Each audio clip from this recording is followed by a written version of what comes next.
Hello everybody and welcome to another edition of What the Fact, the show that tells you the truth about U.S. politics. I'm Katie Sanders. And I'm Aaron Chirackman. We're editors with PolitiFact, the nation's largest political fact-checking organization. We're here in sunny St. Petersburg, Florida at the Poynter Institute for Media Studies, our headquarters. We also have a staff in D.C. who are helping sort out fact from fiction in U.S. politics. And Katie, there's been a lot of fact from fiction sorting out to do. We've had now a little time to chew on the Mueller report and kind of see what it says. We held it up to the light to try to find the reactions. We didn't get anything there. Well, we've also been busy with a lot of other material. So in today's show, we're going to bring you some of the best of our fact-checking of that 2020 presidential race where there are a number of Democrats trying to stand out in the pack. We're going to spotlight one claim from one of the newer members of the race, Eric Swalwell. Yeah, we're going to also fact-check Donald Trump. He's beginning to claim about Gold Star families and some legislation New York failed to pass that would have helped them. We're going to see if he's right in our Trump Watch segment. But first, we are looking at that Mueller investigation. There it is. It's actually in really tiny print on the page. Somebody mailed me a big, that thick package, and I was like, is that the Mueller report? I'm like, no. We did get fooled by that one time. But we did read the Mueller report. It took a while. But as we were reading, we noticed that there were some contradictions that kept appearing with what Trump and his top aides said and what Mueller actually found in his special counsel investigation. Newsy's here to tell us more.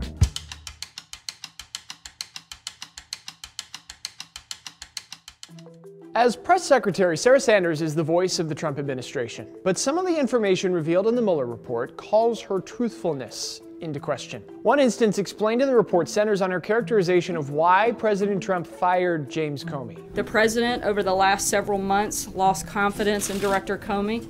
The DOJ lost confidence in Director Comey. Bipartisan members of Congress made it clear that they had lost confidence in Director Comey.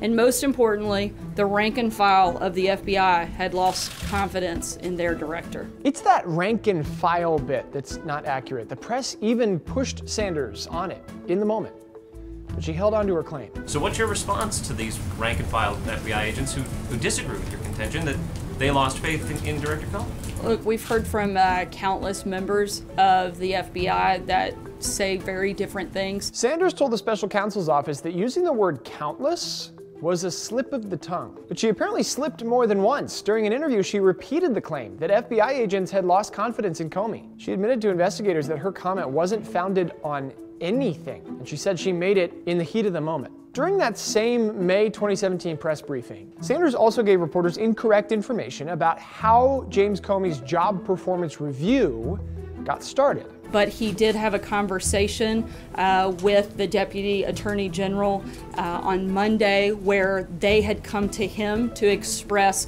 their concerns. The president asked that they put those concerns and their recommendation in writing, which is the letter that you guys have received. So it is the White House's assertion that Rod Rosenstein decided on his own, after being confirmed, to review Comey's performance? Absolutely. But they didn't. After the briefing, the report says Rosenstein and then Attorney General Jeff Sessions both spoke to White House lawyer Don McGahn and raised concerns about what Sanders was saying. According to the report, the White House counsel's office agreed that it was factually wrong to say that the Department of Justice had initiated Comey's termination. The report details misleading and inaccurate statements from other White House officials, including the president. Since its release, Sanders has defended herself and the administration, pushing back against claims that there's a culture of lying inside the Trump White House. All right, so that's a couple of the contradictions between what Trump and the White House said in the Mueller report, but there are a bunch more. You can see the whole story on PolitiFact.com. But Katie, let's walk through a couple more quickly. There was a claim that Trump made that Mueller had conflicts of interest and was turned down for an FBI job just before becoming special counsel. Is that right? That does sound like certainly grounds for concern if true. But it's not really true, and the complaints he had with Mueller about conflict of interest, Mueller found out Trump's own aides told him they were petty and ridiculous and would not really stand up to a challenge. So we learn about that in Volume 2 of the Mueller report, page 80 to be precise. We find that Trump's close aides told him there were no true conflicts of interest despite an agreement that Mueller had with Trump's golf course in Virginia. Yeah. Also, though, Mueller never went to the White House for a job. The Mueller report says the Justice Department also cleared him of any concerns for ethical investigation. So this tweet from Trump does not hold up. Okay. The other one here is about Trump claimed that he hadn't thought about firing Special Counsel Mueller. Telling reporters in 2017. I haven't given it any thought. I mean, I've been reading about it from you people. You say, oh, I'm going to dismiss him. No, I'm not dismissing anybody. That's what he said publicly. Mueller's report privately makes the case that, in fact, several times Donald Trump asked for Special Counsel Mueller to be removed, most notably when he pressed White House counsel Don McCann about removing Trump in June 2017. Removing Mueller in June 2017. McGahn said that essentially he said he wasn't going to do it and kind of refused the order, and eventually things quieted down.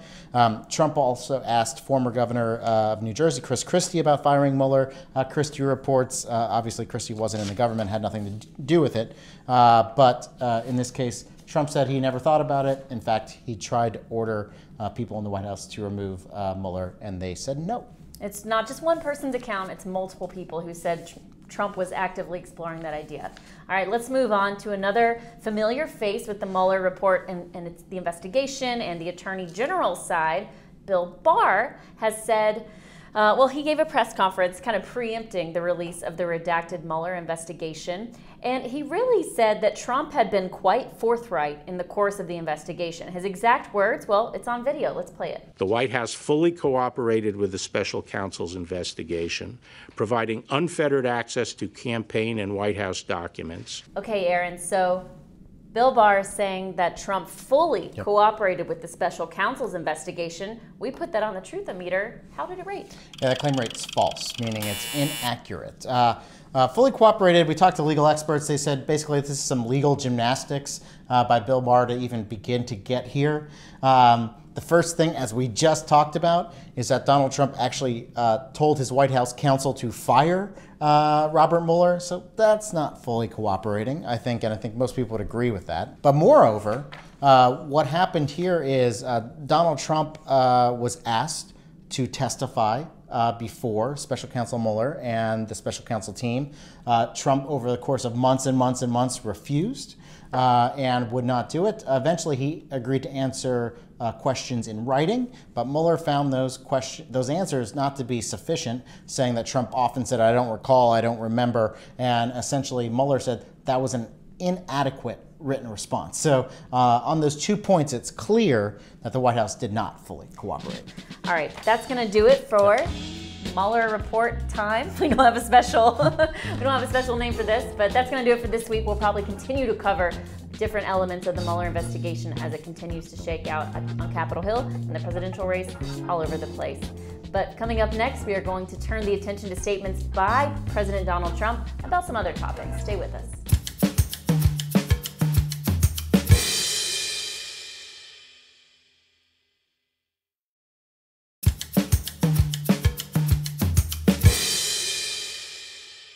Hey everybody, and welcome back to What the Fact. I'm Aaron, this is Katie, and now it's time for our Trump Watch segment, our weekly look at what's happening with Donald Trump and in the White House, and sorting those claims out on our Truth-O-Meter. First up, Donald Trump had a tweet attacking the New York legislature, his home state. He says that Democrats in New York blocked a bill to give assistance, essentially expanded college benefits, to Gold Star families. Those are families of deceased military members, but supported proposals to give similar type of assistance to undocumented immigrants. It's obviously an interesting juxtaposition, an interesting comparison, but is it true? Let's find out.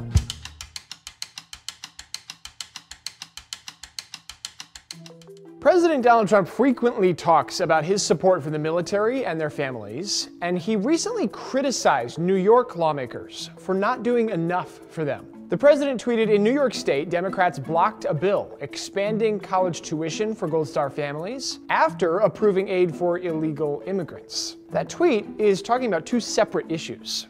But on both accounts, President Trump's brief description is correct.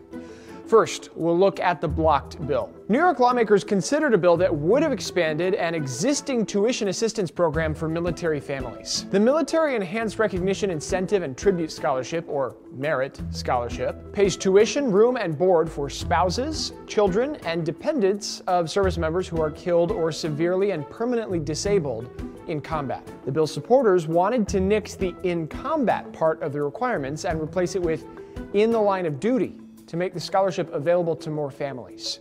The Democrats voted to hold the bill in committee, so effectively killing it. President Trump was right to say that Democrats blocked it. The aid for undocumented immigrants the president referenced in his tweet came through a separate legislative action. New York passed the DREAM Act in January, giving qualified undocumented immigrants access to financial aid and scholarships for college. The bill is passed. The state approved $27 million to fully fund that new law. So President Trump was right. New York lawmakers did approve aid for undocumented immigrants. But his brief mention on Twitter does leave out some context. The two votes were not connected in any way, and the programs involved offer very different types of tuition assistance. The Merit Scholarship fully covers tuition, up to about $24,000 a year. The DREAM Act gives undocumented immigrants the opportunity to apply for state-funded grants and scholarships, but those don't necessarily cover the full cost of tuition. It's also worth noting that after the bill failed, New York Governor Andrew Cuomo took executive action to expand the Merit Scholarship to all military families in the state, not just families of those killed or injured in combat zones. All right, Kay, so Andrew Cuomo basically, after the kind of the firestorm, the media storm about these two measures, actually through executive action, kind of gave some additional college benefits to these Gold Star families, but certainly not a good optics image for the Democrats in the New York State legislature, though it should be noted that Republicans also voted against this expanded college tuition program. All right, but as for Trump's statement, we are rating it true. That's right, All right, true. Let's move on to some claims about President Trump that were not actually accurate. This one comes from Facebook, known place for factual information. No, just kidding. There was a photo going around that had Trump's face on it, and it looked like it was the cover of The Art of the Deal, his book in the late 80s about business. Yep. And it has a piece of text on top of the book that makes it look like a pull quote, as we say in the biz, and it makes it look like Trump wrote, quote, "Being an atheist gives me an edge in every deal. Christians are too moral for business." Now, Aaron, we rated that pants on fire. Can you tell us why? Because the quote's made up. It's a hoax. That was hard. we were able to search many online versions, electronic versions, The Art of the Deal. It does not contain those words or anything close to it. The book is basically devoid of religious terminology. Again, it's a look at how to do business. What we did find is that this is not the first time that Trump has been called an atheist. During the 2016 presidential campaign, one of those memes popped up on social media claiming that he once said he was an atheist on the Phil Donahue show. That was in 1989. That also was a hoax. It was quickly debunked, and there's not only a record of Trump saying that, but he never appeared on Donahue's show in 1989. The image from that meme was from the Oprah Winfrey show in 1988. You're kind of getting the hint here, is that people are trying to essentially attach some negative stuff to Trump's name, essentially saying that he's duping Christian conservatives in this case to support him, even though he's saying he's an atheist. Those quotes don't exist, false, and as such, pants on fire on the truth meter. Okay, we have one last claim to cover in Trump Watch. This is from his acting chief of staff, Mick Mulvaney. He went on Fox News to say that the Trump administration is responsible for falling prescription drug prices. Take a listen. Drug prices in this country actually came down last year for the first time in 50 years. That's because Donald Trump is president. All right, Katie, so that's Mick Mulvaney, the acting chief of staff, saying prescription drug prices have come down in this country for the first time in 50 years, and that's because of Donald Trump. All right, what does the truth meter say? The claim rates mostly false, which means there's a slight element of truth, but it's really taking things out of context to make a misleading point. So I think the main thing for people to understand here is that drug prices sounds like that's one thing. There's actually a lot of different ways to look at drug prices. One's the list price, the net price, what you pay after a rebate, which is really important to people, and then the pharmacy's price, and also total national spending on prescription drugs. So if you start with the latter option, you find that in 2018, total spending on drugs actually continued to grow, so no decrease there. Correct. It just grew at a slower pace, but it still grew. And they said that's actually a positive trend, experts said. Yeah, sure. It's nice that they're not continuing to climb more, but they are still going up, so that negates what Mulvaney said. When we come back, we're going to look at the 2020 Democrats who are hoping to take on Donald Trump in November. We're putting a new one on the Truthometer, a California Rep. Eric Swalwell, who's just into the race, and we're going to learn how to pronounce his name, and we'll tell you about him when we come back.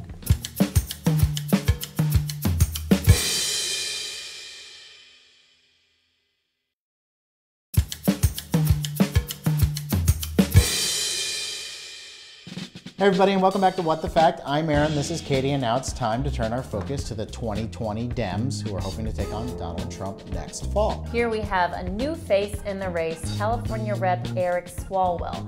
Swalwell is trying to distinguish himself from all the other Democrats in the pack by focusing on one issue: gun control. And to make his point, he said that Republicans, when they had control of Congress, made their priorities very clear by making gun legislation the very first thing that they passed in 2017. Is that really true? Newsy's going to explain.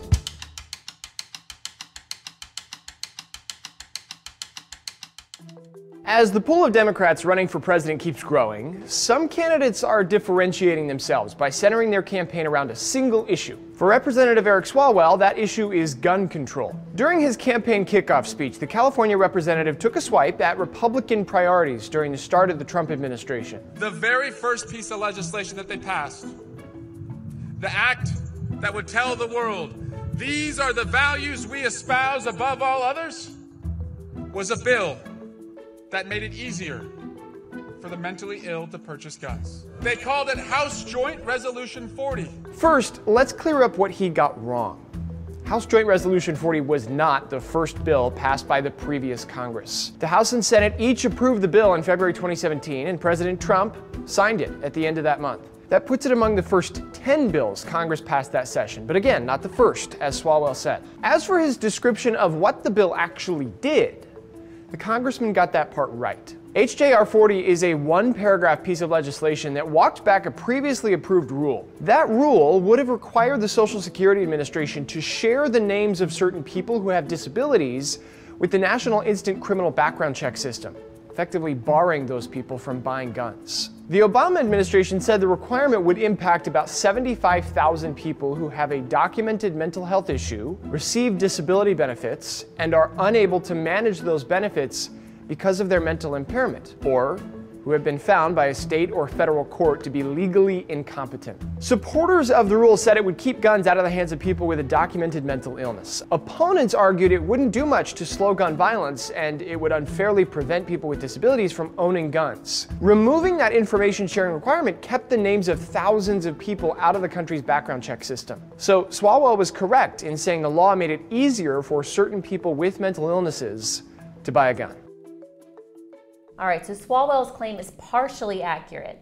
They made it easier for certain individuals with disabilities to purchase weapons, guns, but it was not the first thing that they passed when they had control in 2017. So that's going to get a half-true rating for us.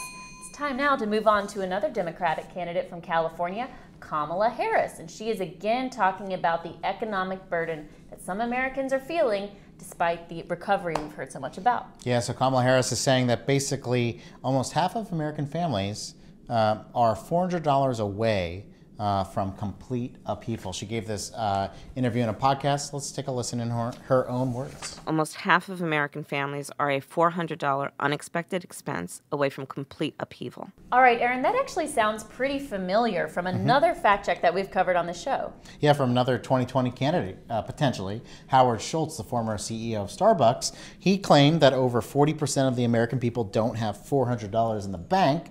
That claim got a mostly true. This claim did not fare as well, so it got a half true. What's the difference, you say? Well, for Two words. Complete upheaval. That's right, yeah. So PolitiFact California did a good job examining this fact check, and basically what they found is that for most of the people who said they didn't have $400 in a bank, if there was an unexpected expense, there were other ways that they can cover it, most notably through a credit card. And so experts we talked about said, is that really a complete upheaval? Certainly it's a burden, but the experts thought that they kind of said that was a little too much to suggest that that they were going to fall apart in some way. Basically, the survey where this comes from says they could make the payment. It's just not like having the money in the bank to make it. All right. So now we're going to continue to push out farther west. So west, we're going to Hawaii. Oh, yeah. That's where Tulsi Gabbard is talking about Trump's efforts to deregulate industry. Tulsi Gabbard said that Trump's effort to roll back regulations means that big agriculture now gets to inspect its own pork, and they decided to stop testing for E. coli. That sounds pretty alarming, but Gabbard's point is not accurate. It's actually mostly false. There are some administrative changes that are being pursued by the Trump administration that would affect some parts of the pork process. Inspection process. So pork inspection process. So basically, I think the couple key takeaways for me here is this is actually changes that have been decades in the making. So this actually started when Bill Clinton was president, and people have the been little pilot program and trying to figure out what is the best way to do this. The second thing I would say is that basically the way the testing works now, a lot of it is voluntary, and it has a greater oversight role by USDA. What these new regulations do actually make some more testing mandatory, but kind of change the way they do it. So for instance, they're saying the USDA rule will say you don't have to test for E. coli, which is a pretty specific and narrow test. However, you do have to do testing, but the testing can be more specific to your area and what problems that you might foresee in your area. And in most cases, experts told us, the actual testing they would do would also pick up E. coli if it was in the pigs. And also, just keep in mind, this is a voluntary inspection program. There are 600 plants that slaughter swine in the United States. The government thinks 35, I had to double check that, are actually going to adopt these new policies. Yeah. All right, so that mostly falls for Tulsi Gabbard. One more Democrat to get to, a new one into the race, Tim Ryan, a progressive Democrat from Ohio. In a town hall recently, he talked about waste in the Medicare program. Here's what he said. If you look at the Medicare program, for example, there is $50 billion a year wasted in the Medicare program. That's $1 billion a week. All right, Katie, so the claim here is that there is $50 billion a year of waste in the Medicare program. How does that rate on the Truthometer? All right, I'll tell you in a second, Aaron, but $50 billion sounds like a lot of money, but how much money does Medicare actually spend right now? How much money does Medicare spend right now? It's big. It's, I don't know, let's say $1 trillion. $700 billion actually. So it's not, it's a lot of waste, billions and billions of dollars. Tim Ryan has a point here, but just keep in mind that's the size of the overall program. How many people does it serve, Aaron? Medicare serves, it's going to be 60 million Americans. 58 million Americans. That's How pretty many good. different people are paid? This is key to the fact check. How many different people? Entities. Like, what do you mean? Well, we pay hospitals, we pay doctors, yeah, how many? We pay patients. Entities.